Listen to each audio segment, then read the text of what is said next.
siri ya kuyapokea yale tunayaomba, kwa sababu wakati tunayaomba huwa tunategemea kupokea. Hakuna furaha kama mtu anapoomba anapopata matokeo ya maombi yake. Hatuji kwenye maombi kama kutimiza wajibu. Moja kati ya jambo ambalo limelipata kanisa, na kwa nini, labda niseme tu hivi, moja kati ya kitu ambacho huwa kinalipata kanisa, moja kati ya jambo linalompata mtu wa Mungu ni pale kufanya maombi ama kwenda kwenye ibada ya maombi kama tendo la kitamaduni, la mazoea.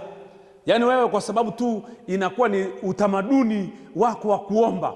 Si ukatai. Ukiona mtu ameomba mpaka akafika mahali maombi ama ibada ikawa ni sehemu ya utamaduni wake, huyo mtu yuko mbali kiroho. Lakini haitoshi kuomba kama utamaduni, kwa sababu unapoomba kama utamaduni, kinachokutokea ni nini?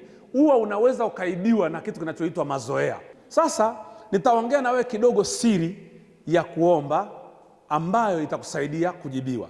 Na hii siri ya kwanza ya muhimu ni maombi ya imani ama kuomba kwa imani. Biblia inazungumza sana imani kwenye maandiko yote, lakini ukisoma kitabu cha Waebrania mlango wa 11 wa kitabu cha Waebrania, Biblia inazungumza zaidi habari ya imani, lakini kinazungumza zaidi habari ya imani ya kupokea. Watu wengi hawajui tofauti ya imani ya kuamini kwamba Mungu yupo na imani ya kupokea kutoka kwa Mungu. Kwa hiyo ningesema leo ninafundisha Waebrania 11 anasemaje? Anazungumza habari nipokeeje kile ambacho nakiomba kwa Mungu kwa imani.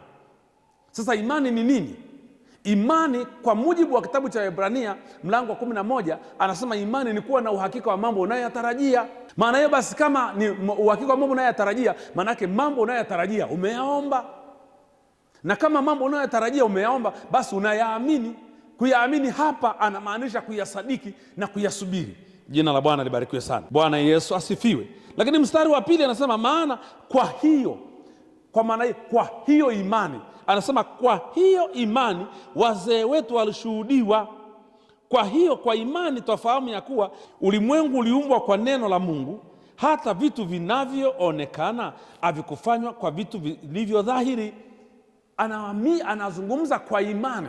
Sasa hapa kuna kitu ambacho nataka ukapche, ushike, na imani hii inayotaka uishike hapa ni ile imani ya kupokea. Hii imani ya kupokea ambayo anazungumza mwandishi wa kitabu cha Waebrania, anasema kwa kuwa imani ni uhakika wa mambo unayoyatarajia. Lakini Kiingereza kinasema ni substance, ni ule uzito. Uzito wa uji ni wingi wa unga. Unga ukiwa mwingi kwenye uji utakuwa nini? Mzito. Kwa hiyo imani ni uhakika wa mambo unayoyatarajia, ni substance, ni ule uzito wa kile unachokitarajia. Sasa kitu unachokitarajia, ule uzito ni hali ya wewe kuamini, kusadiki, kukubaliana, kuelewa na kukubaliana. Kwenye mstari wa 6 ndipo anapoongelea vizuri zaidi hiki ninachokisema. Mstari wa 6 anasema hivi: lakini pasipo imani haiwezekani kumpendeza nani? Mungu. Kwa maana mtu amwendeaye Mungu, mtu yeyote amwendeaye Mungu lazima aamini ya kwamba yeye Mungu yupo na kwamba Mungu huwapa thawabu wale wanaomtafuta. Kwa kuwa haiwezekani kumpendeza Mungu pasipo imani. Kwa nini? Kwa sababu yeyote amwendeaye Mungu inampasa kuamini kwamba Mungu yupo na yeye Mungu huwa anawapa thawabu wale wanaomtafuta. Sasa hapa sizungumzi habari ya imani ya kuamini Mungu yupo. Hakuna mtu ambaye haamini Mungu yupo aliyeokoka. Kanisa la Bwana, watu wote wanaomwamini Kristo wanaamini Mungu yupo, na tatizo halipo kwenye Mungu yupo.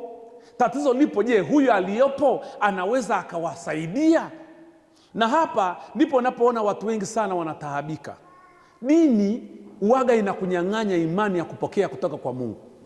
Na ndio maana nyie wote mmekaa katikati ya jamii ambayo ina watu wengi wa dini.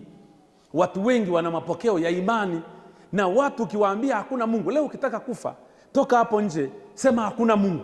Pita huko barabarani na anza kutukana kabisa, sema hakuna Mungu. Nyie Waislamu na Wakristo mmepotoka, wajinga sana, hamnaga Mungu nyie, na hakunaga Mungu duniani. Na kuambia unaweza usifike pale kwenye stendi ya basi bila kupigwa mawe.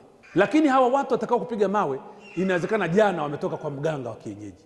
Wanaamini Mungu yupo, lakini wameenda kwa mganga wa kienyeji. Hawa watakao kupiga mawe, inawezekana wamebeba kibobo cha maji na fruto, wanacho wamekificha. Mi sisemi vitu hivyo ni vibaya, lakini nasema tu ukishabeba kitu na ukakitumainia, ukaweka imani yako pale, nataka nikwambie kinakula imani yako, na unakuwa na imani ya kwamba bila mimi kutumia hiki kitu siwezi kutoka. Na sasa shetani waga anakujaga wakati hicho kitu kiko mbali. Shetani akikuvamia ama akipigana na wewe ni kama amekuvamia kwenye jinamizi, na nyie wote hapa naamini mmewahi kupatwa na majinamizi. Unapokuwa na jinamizi, unaona kabisa kitu kiko pale, umelala na mtu kama Titus, unataka hata umuamshe, unatamani hata umguse, mwambie nisaidie, huwezi. Tatizo sio kuyatumia, tatizo ni kuweka imani yako pale. Kama imani ni kuwa na uhakika wa mambo unayoyatarajia, ni bayana ya mambo ambayo hujayaona lakini bado unayangoja. Maana yake kuwa na uhakika wa mambo unayoyatarajia, maana yake una uhakika na mambo unayoyatarajia, lakini pia una uhakika na unayemtarajia kuyaleta. Angalia mambo yaliyojificha kwenye sentensi hii moja. Imani ni kuwa na uhakika wa mambo unayoyaomba. Ujumbe wangu unasema siri ya kuyapokea unayoyaomba, siri ya kupokea unayoyaomba ni kuwa na uhakika wa huyo unayemuomba kwamba atayaleta, na kuwa na uhakika kwamba ana uwezo wa kuyaleta. Unaweza kuongea na simu kama huna simu. Maana yake ni nini? Ni uhakika wa mambo unayoyatarajia kutoka kwa unayemtarajia. Kwa maana hiyo, imani ni uhakika wa mambo unayoyatarajia, lakini unayatarajia kutoka kwa unayemtarajia. Kwa maana kila amwendeaye Mungu ni lazima aamini kwanza Mungu yupo. Maana yake huyu unayemtarajia yupo. Sema amina.